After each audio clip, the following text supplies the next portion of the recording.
A hush fell over the courtroom as Kayla Reed stood alone at the defendant's table, her hands trembling around a stack of wrinkled papers she didn't know how to use. The judge asked if she had a lawyer and Kayla whispered, "No, Your Honor." The Whitmore's attorney smirked and lifted a velvet box with white gloves, saying the famous blue star pendant had vanished the same night Kayla cleaned the study. Cameras flashed. People in the gallery murmured that a maid must have done it.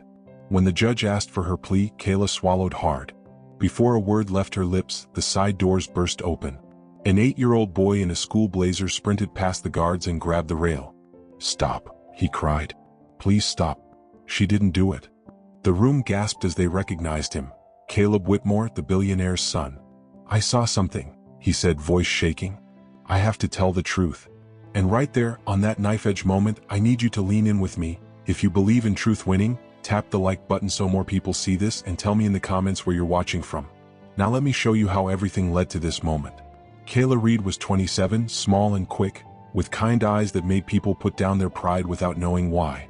She worked 6 days a week at the Whitmore estate, a grand stone house with shiny floors that showed your reflection like a mirror. Her job was simple but heavy. Dust the library, tidy the study, keep the kitchen bright, fold the laundry for the family, and smile even when no one smiled back. She sent most of her pay to her younger brother, Owen, who was in community college and believed his big sister could carry the sky. Kayla kept a list of goals in her pocket. Pay rent on time. Save for night classes. Stay honest. Don't cry at work. The Whitmore family was rich beyond counting. Grant Whitmore built hotels across the world and spoke like every room belonged to him. His mother, Evelyn, ran the house like a clock. She loved things that sparkled, but what she loved most was control. Valerie, Grant's wife, liked quiet mornings, tall flowers, and perfect pictures. People said she once smiled for a magazine and didn't stop until the camera did. And then there was Caleb, the 8-year-old with soft, messy hair and a smart, curious mind. He asked questions like, why do grown-ups whisper when the truth is loud? And if being rich means you can buy anything, why can't you buy more time with people you love? Kayla did not have fancy words, but she had careful hands.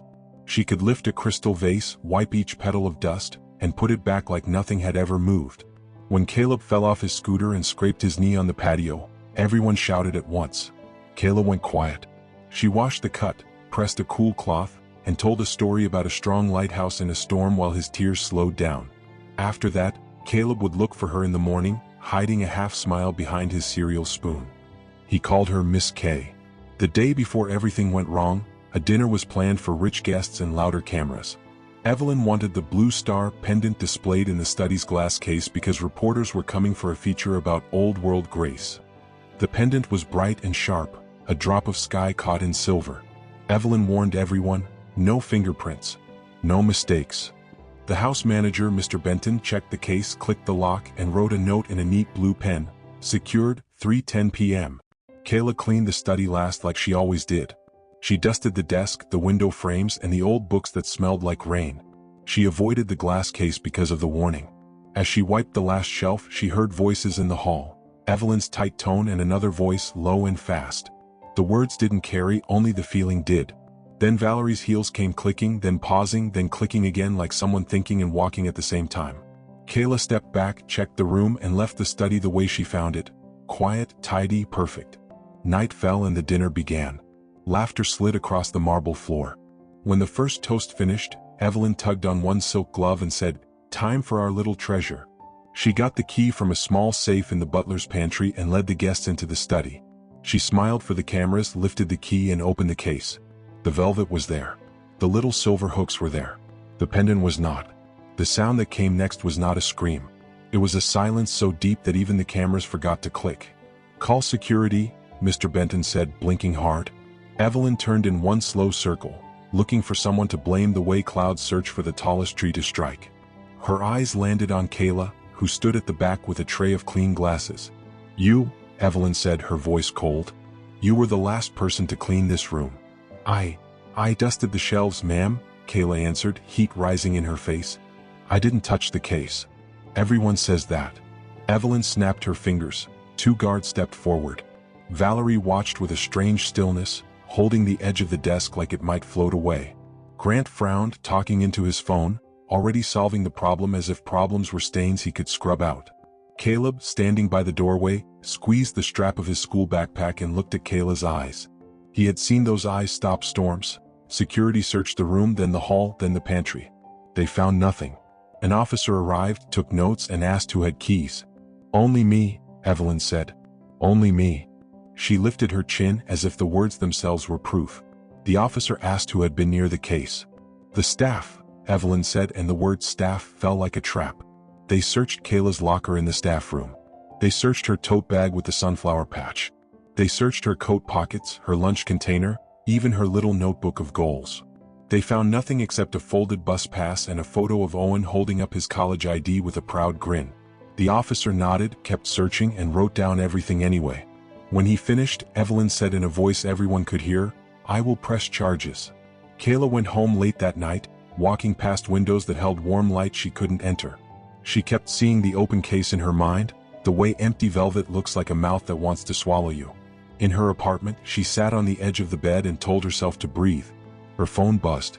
It was Owen, sending a picture of his textbook and a message, "Got this used for $10. You're the best, Kay." She almost typed the truth, that her name had been dragged through glass. Instead she wrote, "Proud of you. Keep going." Then she set her alarm and slept like someone bracing for a wave. Morning came and so did the police. A soft knock, a firm voice, a careful explanation. She was not under arrest, they said, but she needed to come answer more questions. Kayla ironed her only good blouse with a small, shaking iron. In the station's bright room, the detective asked when she first saw the pendant. He asked where she was at 3, at 4, at 5. He asked if she had debts. He asked if she had ever wanted something so much she could taste it. Kayla said she wanted her brother to graduate. She said she wanted to sleep without fear. She said she wanted the truth to be enough. By afternoon, a press van parked outside the Whitmore gates, and the story spun like a coin. "Priceless jewels stolen by Maid?" One headline asked as if a question mark could hide a pointed finger. The court date was set fast, faster than Kayla could understand. She called 3 legal aid numbers and got 3 recorded voices. She went to a small office that smelled like coffee and paper and was told the wait list was long. "Bring any proof you have," the receptionist said kindly. "Bring witnesses." Kayla nodded, even though her life had never asked anyone to stand for her but herself. That night, Kayla sat at her tiny table and wrote down everything she remembered. The time the house manager clicked the lock. The faint voices in the hall. Valerie's pausing steps. The way Evelyn said, "Only me." She drew a map of the study and marked where she dusted. She wrote, "Did anyone else have the key?" Then she added, "If I am small, let my truth be tall." Across town, the Whitmore house slept with its lights still on. In his room, Caleb lay awake with his backpack open. Inside was a striped notebook, a packet of spelling words, and a small silver thing that didn't belong to him. A thumb drive he found 2 days ago under the reading chair in the study. He had picked it up, planning to give it to Mr. Benton, then forgot when the doorbell rang. He didn't know what was on it. But he remembered something else, the little red light on the new nanny cam in the music box on the study shelf. He had seen Mr. Benton set it up for security. The music box looked like a toy, but the tiny lens had watched everything. Did the drive belong to the camera? Did it hold pictures? His stomach fluttered with a feeling that was part fear, part hope. In the morning, the courthouse was colder than the weather outside. The hallway smelled like old paper and new worry. Kayla walked through the metal detector with her heart in her mouth and her bus pass in her pocket.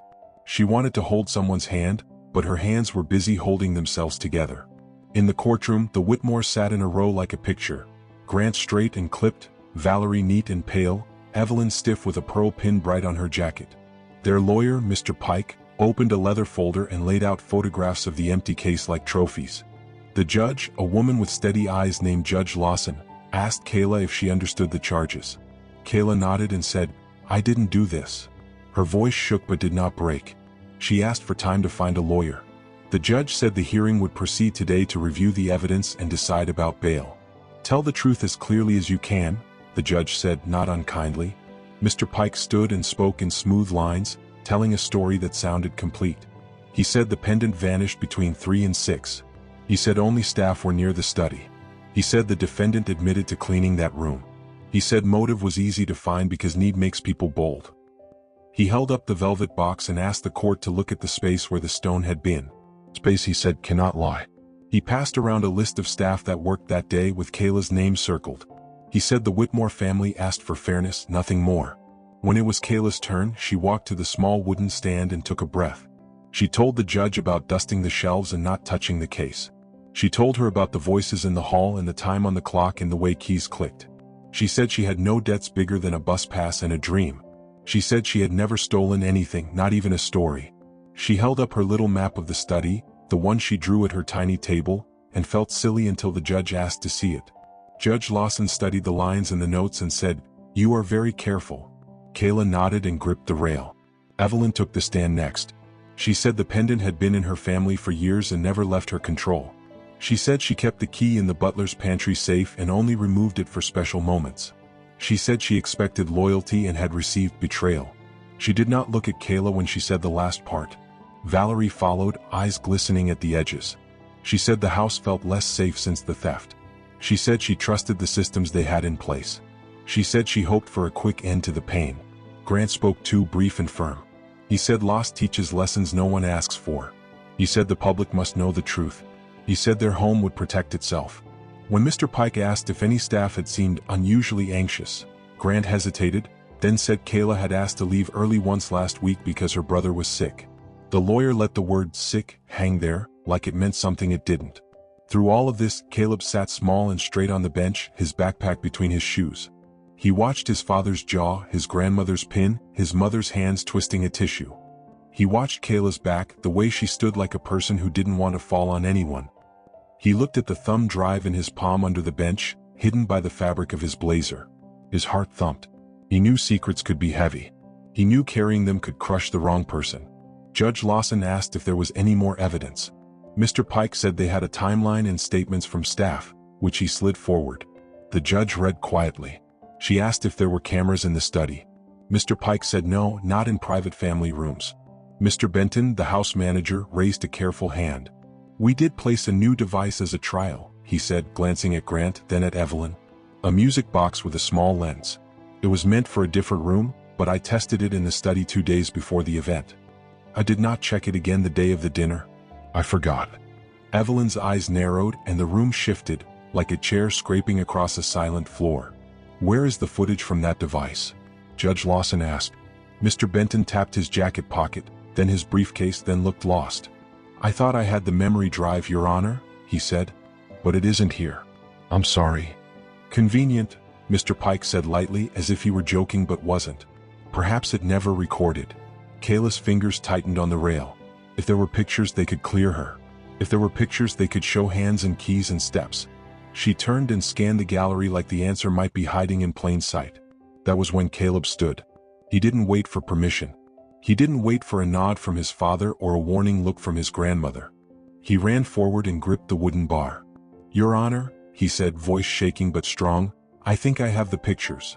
The courtroom cracked open with noise. The bailiff stepped toward him.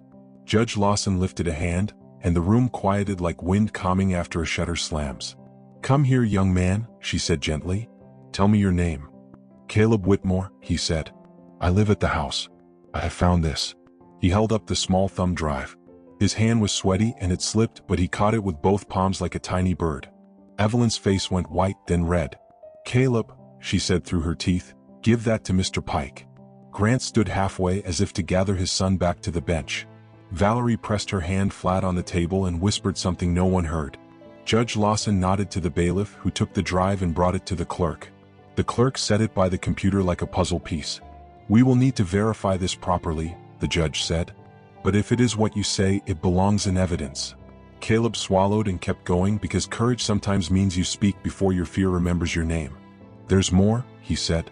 "The night before the dinner, I heard voices near the study. I was in the hall. I know I'm not supposed to hover, but I couldn't sleep.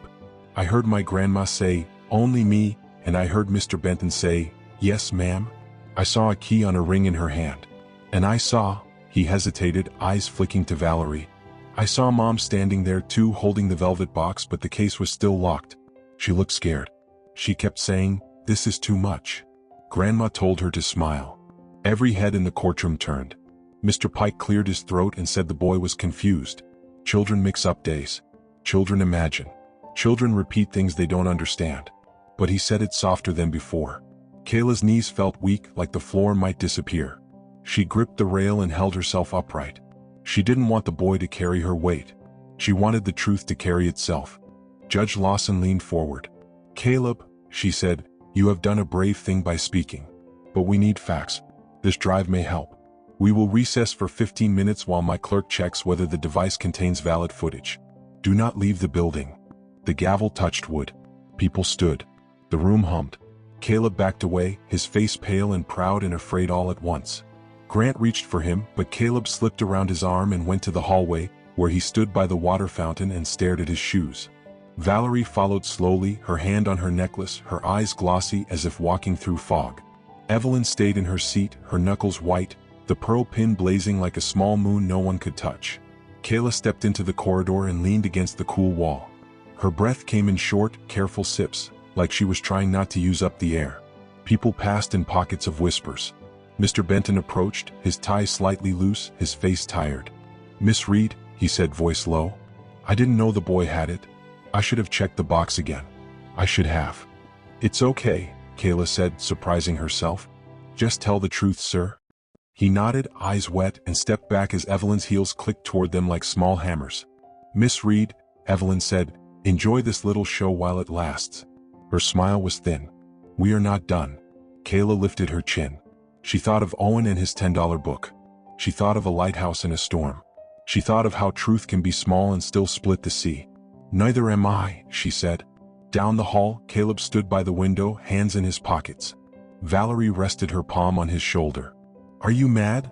he asked, not looking up. "I'm scared," she whispered back. "For me. For all of us." The bailiff called the room to order again. The clerk had the drive in his hand, the kind of careful grip that says something matters. Judge Lawson sat, eyes steady, mouth serious. "We have reviewed the contents of the device," she began, and the side door opened before she could finish, and a new figure stepped in, hair pulled back, wearing a dark jacket and holding a padded envelope to her chest like a shield. Heads turned, whispers rose and fell. Kayla felt the air change, sharp and electric, as the woman walked straight toward the clerk's table. "Your Honor," the woman said, voice clear, "I have something you need to see. It's about the key, and who used it." The room froze on that sentence, the way a story holds its breath right before the truth walks out into the light. The woman at the door looked out of place among the polished shoes and stiff suits that filled the courtroom. Her name was Dana Cole, mid-30s, small-framed, her curly brown hair pinned hastily, her hands gripping the padded envelope like it contained her heartbeat. Judge Lawson motioned for her to approach. Every step echoed in the silence. Dana placed the envelope on the table and said, "Your Honor, I'm a technician for the security company that installed the cameras in the Whitmore residence. I was instructed to perform a routine data backup the morning after the dinner event. When I accessed the system remotely, I noticed one of the internal recordings had been manually deleted and replaced with a duplicate folder labeled Archive Empty. I made a secure copy before the system synced just in case. I believe this might be the footage you're looking for." The gallery erupted in whispers. Caleb's small gasp could be heard even in the noise. Evelyn's lips pressed into a thin white line, while Grant's brow furrowed with sudden confusion. Valerie froze where she sat, her pale fingers tightening around her pearl necklace until it strained. Judge Lawson kept her tone even. "Ms. Cole, you're saying you possess footage from the Whitmore residence, specifically from the study on the night in question?" Dana nodded. "Yes, ma'am. The file contains time-stamped footage beginning around 2:45 p.m., 2 hours before the dinner began." The judge motioned to the bailiff, who took the envelope and handed it to the clerk. The clerk inserted the drive, his fingers moving carefully as the screen flickered to life. Everyone leaned forward as the footage appeared. A still image of the Whitmore study, elegant and familiar. Kayla's breath caught when she saw herself on the screen, dusting the shelves just as she'd described. There she was, careful and quiet, never once touching the glass case. The court watched as she left the room, closing the door behind her. For a moment, the camera feed stayed still, showing an empty study, the case untouched. Then the latch on the door moved again. At first, the face that entered was hard to recognize. It wasn't Evelyn. It wasn't Mr. Benton. It was Valerie Whitmore. She stepped in, holding the velvet jewelry box. Her hands trembled as she placed the box on the desk and opened it, revealing the blue star pendant shining under the lamp. Then, in a motion that made every jaw drop, she locked the case, glanced nervously toward the door, and slipped the key into her pocket. Moments later, Evelyn entered, her posture stiff, her words muffled but her gestures sharp and commanding. Valerie's lips moved in protest. Evelyn leaned close, pointing toward the box. The footage had no sound, but the tension spoke volumes. Then, suddenly, Evelyn pulled the box away and motioned to the case again. Valerie shook her head, tears in her eyes, before Evelyn grabbed the key and turned toward the door. The recording stopped there, freezing on Valerie's tearful face as she covered her mouth with one hand. The courtroom sat in stunned silence. For the first time, Evelyn looked small. Judge Lawson's voice cut through the air, calm but edged. "Mrs. Whitmore, would you like to explain this footage?" Evelyn's mouth opened, then closed. Her eyes darted toward Grant, who was still staring at the screen, disbelief washing over his face like a slow tide. This must be fabricated," Evelyn stammered. "My family's reputation is being targeted." "You can't." "The footage was retrieved directly from your home security system," Dana interjected firmly. "It contains an unbroken digital signature and time stamp, verified against your network's firewall." "Log." Evelyn froze, her words faltering. Caleb, sitting beside his mother, looked up at her with wide, wet eyes. "Grandma," he whispered, but she didn't answer. Her silence said enough. Kayla stood still, her throat thick with emotion she couldn't name, relief, confusion, exhaustion. She looked at Valerie, who now sat trembling, whispering something to herself. Grant placed his hands flat on the table and spoke slowly. "Evelyn, what did you do?" His tone was not angry yet. It was the kind of disbelief that only comes from seeing the world you built start to crumble. Evelyn straightened, her voice sharpening as she said, "Everything I did was to protect this family. That woman," she pointed sharply at Kayla, "was careless. She left the study unlocked. Anyone could have walked in. I told Valerie to secure the jewel, to prevent scandal before the guests arrived. She disobeyed my instructions. I handled it myself. And now everyone wants to turn this into a witch hunt." Her voice rose, trembling with pride and fear. "You people don't understand what it's like to have the world waiting for your mistakes." Judge Lawson tapped her gavel lightly. "Mrs. Whitmore, please control yourself." But Evelyn wasn't listening. "I built this home. I built this family's name. And she," again she jabbed toward Kayla, "she's standing there pretending to be innocent when she was nothing but a servant we fed, clothed, and trusted. And now she's letting this circus destroy everything." Her voice cracked into something raw. Grant turned toward her fully, eyes dark. "Mom, stop." "No," Evelyn snapped. "I did what I had to do." The courtroom grew painfully quiet again. Even the camera crews outside could sense the storm that had broken inside. Valerie stood, her chair scraping loudly. "No, Mother," she said, her tone shaking but clear. "You didn't protect us. You protected your pride." Her voice grew stronger. "You told me to hide the pendant in my dresser that night. You said you'd tell everyone later that it was misplaced to avoid the media. But then you changed your story and said it was stolen. You lied." Tears streamed down her face. "You made me live with that lie." Grant stared at his wife, his voice soft but heavy. "Valerie, why didn't you tell me?" She shook her head helplessly. "I was afraid. You know what she's like. She said it was just for a night, just until after the dinner. And then the police came and it was too late. She told me to stay quiet or she'd say I helped plan the theft." Kayla's knees went weak and she sat down slowly. The room blurred as her eyes filled. Every insult, every look, every doubt she had swallowed for weeks. Now the truth stood beside her like sunlight after storm clouds. Judge Lawson exhaled softly. "I think we've heard enough for today," she said, her voice gentle but firm. "This case will be continued pending formal dismissal of charges and review for possible obstruction of justice." Evelyn's shoulders stiffened, her composure cracking. The bailiff approached discreetly, awaiting instructions.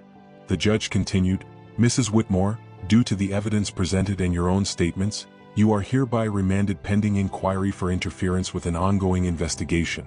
Evelyn turned sharply, color draining from her face. "You can't do this. I am Evelyn Whitmore. I know the governor." The gavel struck once, silencing her. "Court is adjourned." The echo of the gavel still hung in the air when Grant turned to Kayla. His face looked years older. "Miss Reed," he began, his voice low and almost broken. "I owe you more than an apology." Kayla shook her head. "You don't owe me anything, sir. Just the truth." Caleb ran up to her then, hugging her around the waist before anyone could stop him.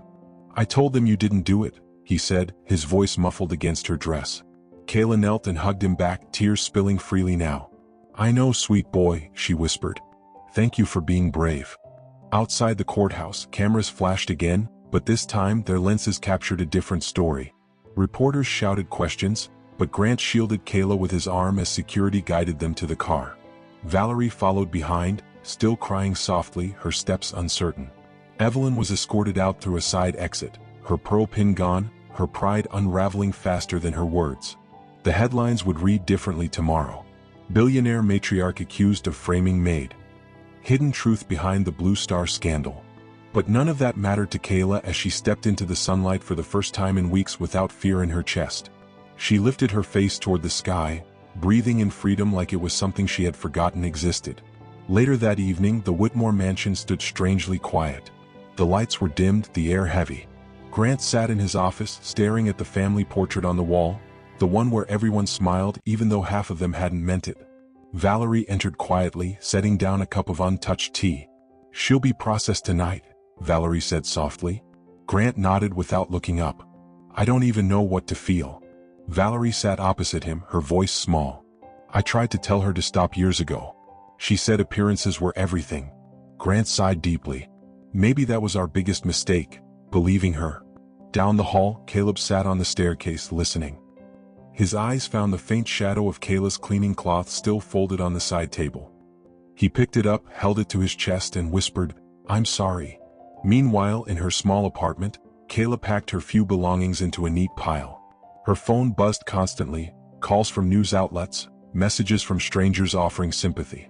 She ignored them all, sitting instead by the window where the city lights blinked like forgiving stars. A soft knock came at the door. She opened it to find Grant and Caleb standing there, the boy holding a small potted sunflower.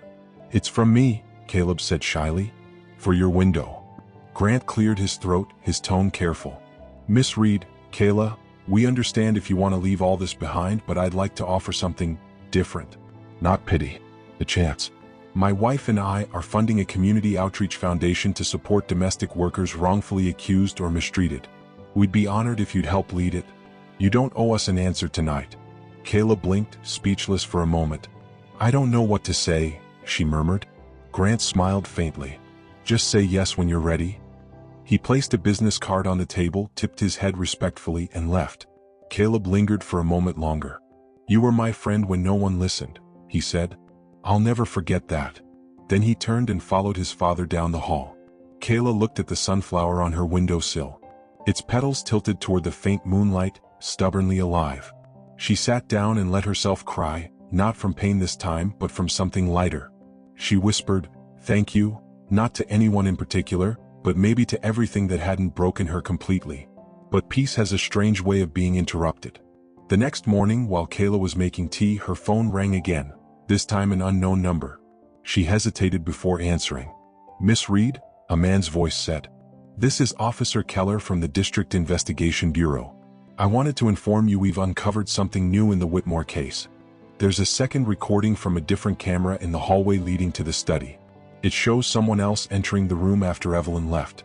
We can't identify the figure clearly, but the silhouette appears to be male, taller, wearing a dark suit." Kayla's pulse quickened. "Male?" "Yes," Keller said.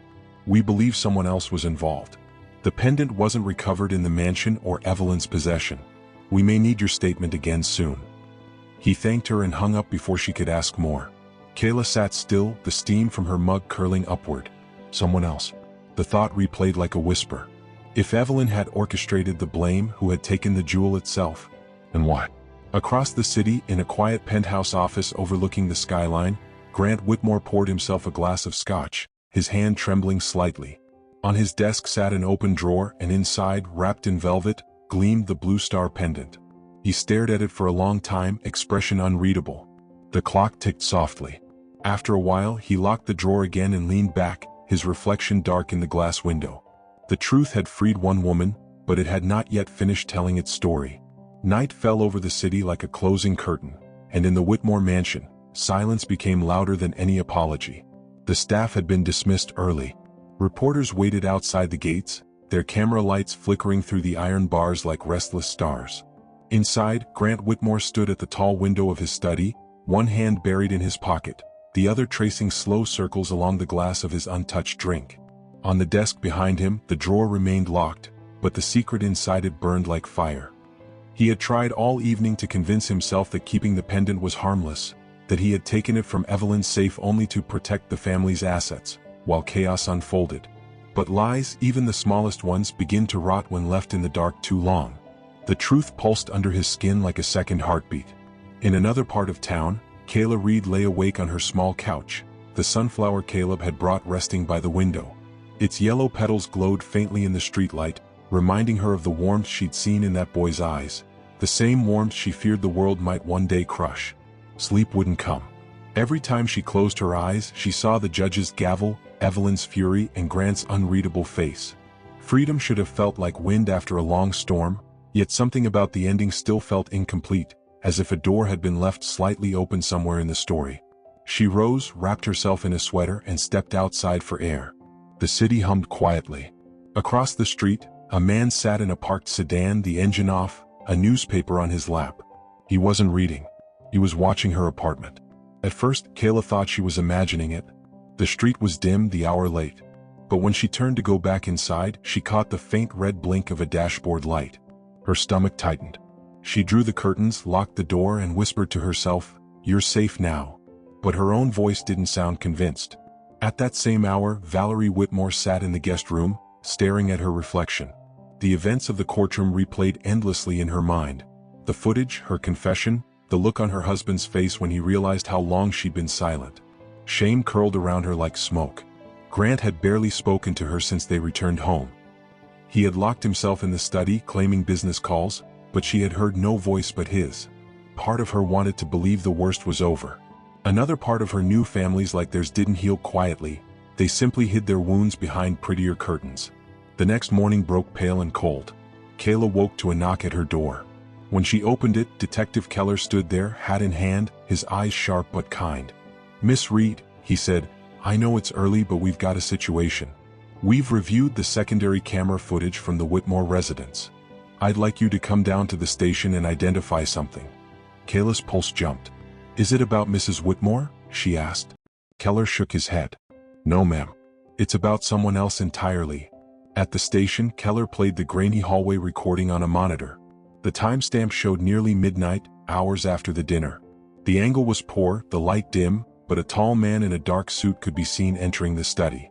He moved with purpose, head slightly bowed.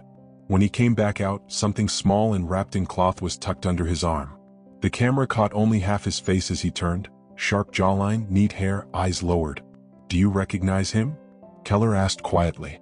Kayla leaned closer. The shape was blurry, but something about the stance, the posture, the expensive watch, sent a cold wave through her. "It looks like Mr. Whitmore," she whispered. Keller sighed. "That's what we think too." The room went still. Keller continued, "We can't jump to conclusions yet. The file we recovered from the system shows signs of manual tampering. Someone deleted the clip and tried to cover it up. We're working with forensics now. But if this confirms what we suspect..." He didn't finish the sentence. Kayla understood.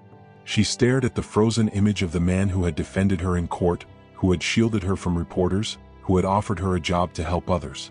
The thought twisted something deep inside her chest. Across town, Grant was already at his desk, typing an email he didn't intend to send. He had barely slept. The blue star pendant sat in the locked drawer, a silent witness to everything he hadn't confessed. He had taken it that night after his mother's confrontation with Valerie. He hadn't planned to keep it. He simply wanted to stop the chaos before it reached the press. But then Evelyn was arrested and the story grew claws. He couldn't turn it in without explaining how he got it. So he convinced himself to hold it, temporarily, telling no one. That lie had grown roots. When his phone rang and Keller's name appeared, Grant hesitated, then answered. "Mr. Whitmore," Keller said. "We need to ask you a few questions regarding the missing pendant. Are you available to come down to the precinct?" Grant's voice didn't waver. "I'll come by this afternoon." After the call ended, he sat for a long moment, staring at the drawer. He could feel his mother's voice whispering from the back of his mind, "Control the story before the story controls you." He poured himself another drink he didn't want and whispered, "Not this time." Then he unlocked the drawer, took out the velvet pouch, and stared at the jewel. It sparkled faintly in the morning light, beautiful, cursed, and heavier than gold. At noon he arrived at the station with a briefcase in hand. Kayla was already there, waiting in a corner chair. When their eyes met, something wordless passed between them: disbelief, sadness, maybe pity. Keller greeted him with professional calm. "Mr. Whitmore, thank you for coming. We just need to clear up a few details." Grant nodded. "Of course. I want this cleared up as much as you do." They sat across from each other in a small interview room. Keller set the paused video frame on the screen and said evenly, "This footage shows someone entering your study after hours on the night of the disappearance. The figure matches your build. We'd like to confirm your whereabouts that evening." Grant exhaled slowly. "I was in my office upstairs. I couldn't sleep. I walked down to check on things around midnight." Keller leaned forward. "And did you enter the study?" Grant hesitated just long enough to be noticed. "I did. I saw the glass case open and the pendant gone. I panicked. I thought my mother might have misplaced it, so I looked around. That's all." Keller studied him for a long moment. "Did you find it?" Grant's jaw tightened. "No." Kayla watched quietly, the room's air thick with the weight of unspoken truth. Something about Grant's tone felt off, too polished, too careful. She remembered the man who had stood beside her outside the courthouse, eyes clear, voice steady. The man sitting here now was different, wrapped in armor he didn't need. After an hour of questions, Grant stood to leave. Keller walked him to the door and said, "If you remember anything else, please call." Grant nodded, but his eyes were distant. As he passed Kayla, she whispered, "If there's something you haven't told them, tell them now. The truth doesn't get lighter with time." Grant paused for just a second before replying softly, "Sometimes the truth burns everything around it." Then he walked away. That evening, Valerie confronted him in the study. "The police called," she said, voice trembling. "They asked me about the footage." "Grant, what's happening?" He set his glass down. "They're grasping at shadows," he said. But Valerie stepped closer, eyes glistening. "You took it, didn't you?" The silence that followed was its own confession. Grant rubbed his forehead. "I didn't steal it. I took it to protect us." The story was already spinning out of control. "If I turned it in then, they would have said we all conspired. I just wanted to stop the bleeding." Valerie stared at him, horrified. "Do you hear yourself? Evelyn is in jail, Kayla's reputation nearly destroyed, and you're talking about protecting your image." He slammed the desk. "You think I wanted this? I've spent my life cleaning up after that woman's chaos. She framed an innocent girl, she nearly ruined our name, and you expect me to sit back while the press eats us alive?" Valerie's voice cracked. "You sound just like her." The words hit harder than a slap. Grant turned away, jaw clenched, but deep down, something inside him cracked open. For the first time, he realized he had become the very thing he despised. A man who measured truth in public perception instead of right and wrong. That night, while the house slept, Grant unlocked the drawer again and stared at the pendant under the lamp. It caught the light like a living thing. He could almost hear his father's voice, long gone but never forgotten. "A man's worth isn't what he owns, son. It's what he can face without lying." The words stirred something heavy and final in his chest. At dawn, Grant drove to the station and turned the pendant over to Detective Keller. "It's time this ended," he said simply. Keller took it without judgment, only nodding. "For what it's worth," the detective said quietly, "it takes courage to stop a lie in motion." Outside, reporters swarmed instantly. Grant didn't answer a single question. He walked straight to his car, the flash of cameras chasing him like angry ghosts. Kayla saw the headline that afternoon: "Billionaire returns missing jewel, says it was for safekeeping." The news anchors debated his motives. Some called it redemption, others manipulation. But Kayla didn't care for their words anymore. She only saw a man finally learning how to tell the truth. Days passed. Evelyn was transferred to a private facility pending mental evaluation. Valerie stayed mostly indoors, her silence a kind of penance. Caleb returned to school, where kids whispered about his family, but he kept his chin up, repeating the same line he'd learned from Kayla. "The truth stands even if it stands alone." One afternoon, as the sun slanted through her window, Kayla received a letter. No stamp, no sender, just her name written in clean black ink. Inside was a single page. "Miss Reed, I don't expect forgiveness, but I do owe you honesty. The pendant was never about money, it was about control. My mother used fear to keep us silent, and I let her. I took the jewel because it was the only thing she valued more than her name. I thought if I held it, I could stop her. Instead, I became her. The foundation I spoke of is real. Valerie has taken charge of it now. She wants you to lead it, as I once asked. I hope you'll say yes, not for us but for every person who ever stood alone against power. I've left the city for a while. Maybe I'll find out who I am without a last name that owns everything. Grant Whitmore. Kayla folded the letter carefully, her throat tight. Outside, the sunflower by her window had grown taller, leaning toward the light. She smiled faintly. Some stories, she thought, don't end with applause, they end with quiet healing. She opened her notebook and wrote on a clean page, "New beginnings grow best from broken ground." But just as she closed the book, her phone buzzed again. This time it wasn't Keller or the press. It was an unknown number, and the message read only, "You don't know everything about the Blue Star. Meet me tonight. Pier 47. Come alone." Her breath hitched. For a long moment she just stared at the screen. Then, slowly, she looked at the sunflower again, strong, reaching, unafraid of the dark. She whispered, "All right," and stood up. The night wind carried the faint hum of waves against the docks as she approached Pier 47. The water shimmered under the dim lights, restless and silver. A lone figure waited at the edge, coat fluttering in the wind. When he turned, the face that met her wasn't who she expected. It wasn't Grant. It wasn't Keller. It was Mr. Benton, the former house manager, his eyes haunted and desperate. "Miss Reed," he said, stepping forward, "I need your help. The pendant, it's not just a jewel. There's something inside it, something that could ruin more than one family." Kayla froze, her mind spinning. "What are you talking about?" Benton looked over his shoulder, lowering his voice. "It's a data chip, encrypted. Grant's father used it to hide documents about the company, illegal transactions, offshore accounts. Evelyn knew. That's why she framed you. They thought you'd disappear quietly. But now that the truth's half out, someone else wants it completely buried." The waves hit harder against the pier. Kayla's heart pounded. "Who?" she asked. Benton hesitated, his eyes darting past her shoulder. "Run," he whispered. Before she could turn, a shadow moved in the dark. Rain started to fall in thin silvery lines over the dark stretch of Pier 47. The boards creaked under Kayla's shoes as she stumbled back, eyes wide, the word "run" still ringing in her ears. Mr. Benton's warning came too late. A black SUV rolled silently out from the shadows near the warehouse, its headlights off. The faint blue glow of a phone screen lit the driver's face, someone she couldn't recognize, but the sight of that cold, steady stare sent chills down her spine. Benton stepped in front of her. "Get behind me," he hissed. She barely had time to react before the SUV's door opened and two men in dark jackets stepped out, their boots splashing through puddles. One of them called out calmly, "Mr. Benton. You should have kept quiet." Benton's shoulders stiffened. "She's innocent," he said. "You already got what you wanted, leave her out of this." The taller man smiled faintly. "You know how it works. If she talks, the wrong people start asking questions. And you've talked too much already." The rain thickened. Kayla could barely hear over the roar of the waves slamming the pier. Benton turned and pushed her hard. "Go," he shouted. She stumbled backward, nearly falling, but caught herself on a rusted railing. One of the men pulled a small black object from his jacket, a taser, and stepped forward. Benton swung a heavy flashlight at him, the beam cracking across the dark like lightning.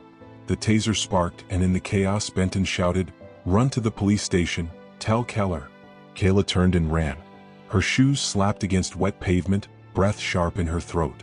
She didn't look back, but she heard the shout, the electric crack, and the dull thud of a body hitting wood.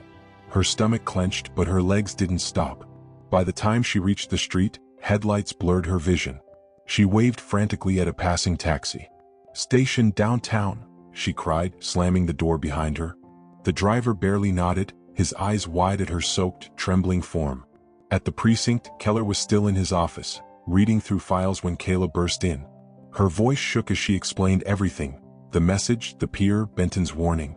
Keller grabbed his coat and radioed dispatch before she even finished. "Get a team to Pier 47 now," he barked. "Possible homicide, suspect vehicle, black SUV, no plates." He turned to Kayla. "You did the right thing coming here." She could only nod, gripping her arms to stop shaking. Within an hour the report came back. Benton was found unconscious, bruised but alive. The attackers were gone. A small metal key was found in his hand, cold and rusted, attached to a tag engraved with two letters, GW. Kayla's breath hitched. "Grant Whitmore," she whispered. But Keller shook his head. "Not necessarily. It could have been planted. We'll need to confirm what this opens." The next morning, the city awoke to new headlines. Whitmore scandal deepens, security officer attacked, hidden secrets suspected.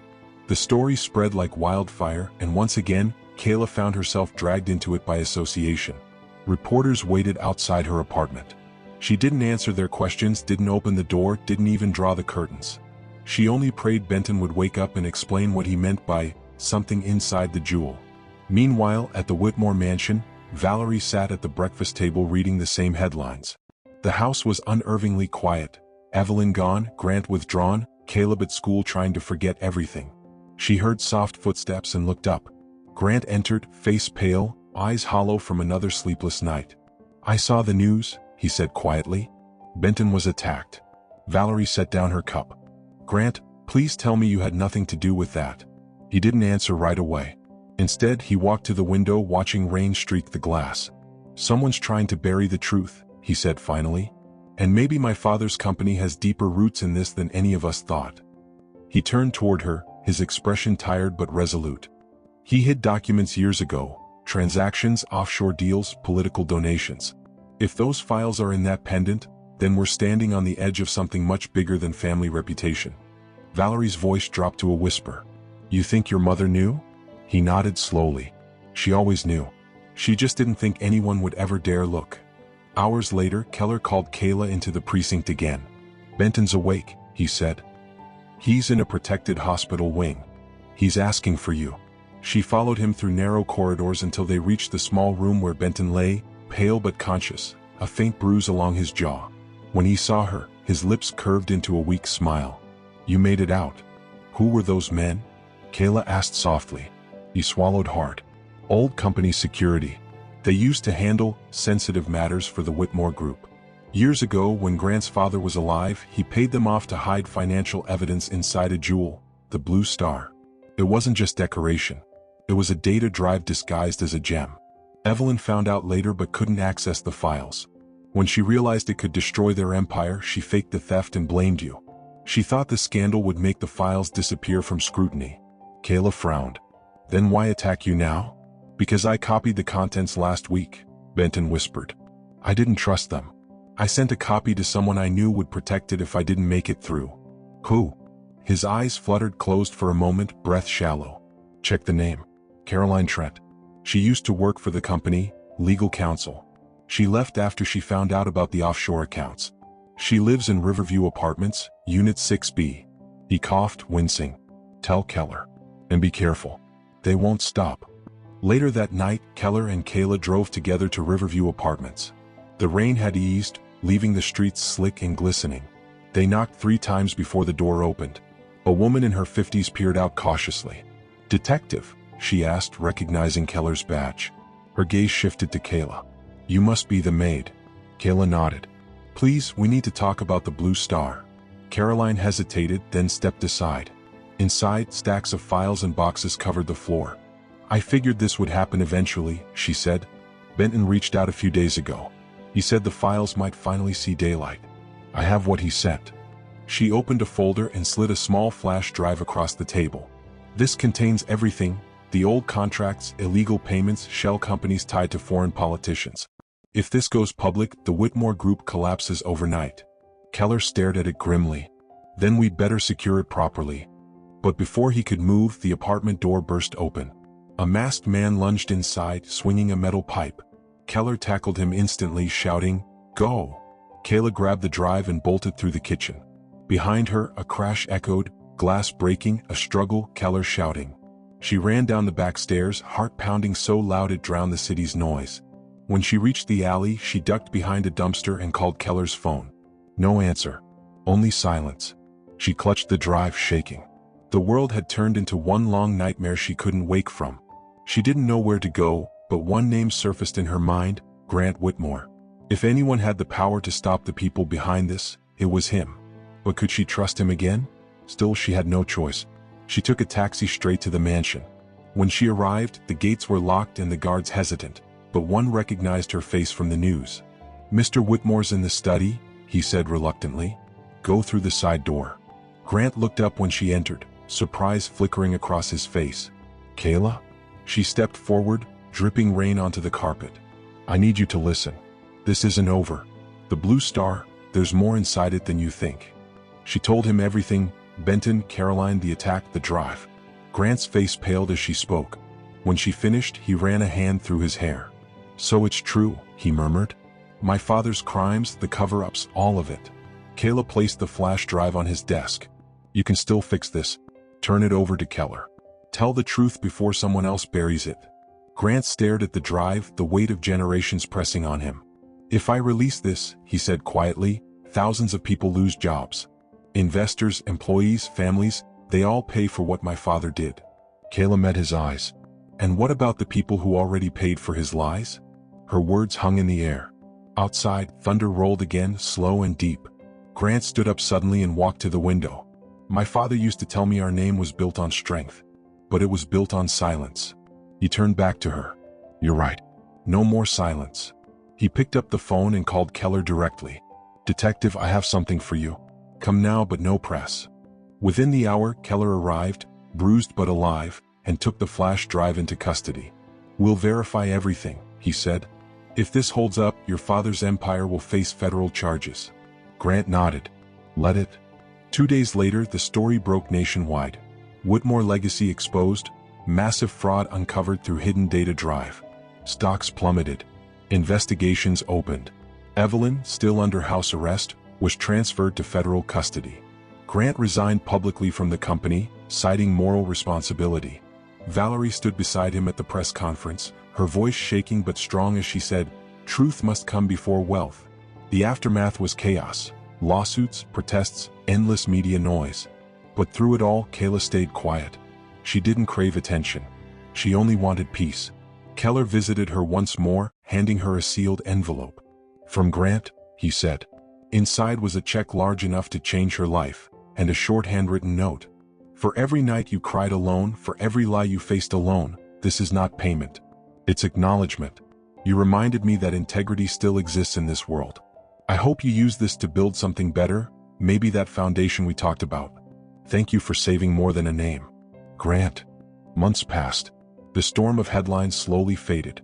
Kayla did start the foundation, the Reed Initiative, helping workers who faced wrongful accusations and exploitation. Valerie joined the board, quietly ensuring the funds flowed where they were needed. Keller became a regular visitor, offering advice and the occasional sarcastic smile. Caleb sent her letters from school, each one ending with the same line, "Be the light, Miss K." One warm afternoon, as she watered the tall sunflowers outside the new office, a familiar car pulled up. Grant stepped out, wearing jeans and a simple gray shirt, no entourage, no guards. He looked freer than she'd ever seen him. "You disappeared," she said softly. "I needed time," he replied, "to learn how to live without hiding behind money." They walked together toward the garden, the air full of soft wind and children's laughter from a nearby playground. Grant stopped and looked at her. "You changed everything," he said. Kayla smiled faintly. "No, the truth did." He nodded. "Then maybe it's time I start working for it too. I came to ask if you'd let me help." Quietly this time. She looked at him for a long moment before answering. "Only if you're ready to get your hands dirty." He laughed, the sound light and real. "I think I already did." As they walked back toward the office, the late afternoon sun broke through the clouds, painting the world in gold. For the first time, there were no secrets between them. No lies, no fear, no silence. Just two people who had survived the storm and learned what mattered most. Kayla looked up at the brightening sky and whispered to herself, "Sometimes the truth destroys everything false just so you can build something true." And as the camera faded on that moment of peace, her voice echoed softly for the viewers. "Before you go, don't forget to subscribe to this channel and support our growth. Because stories like this remind us that no matter how dark life gets, truth always finds its light."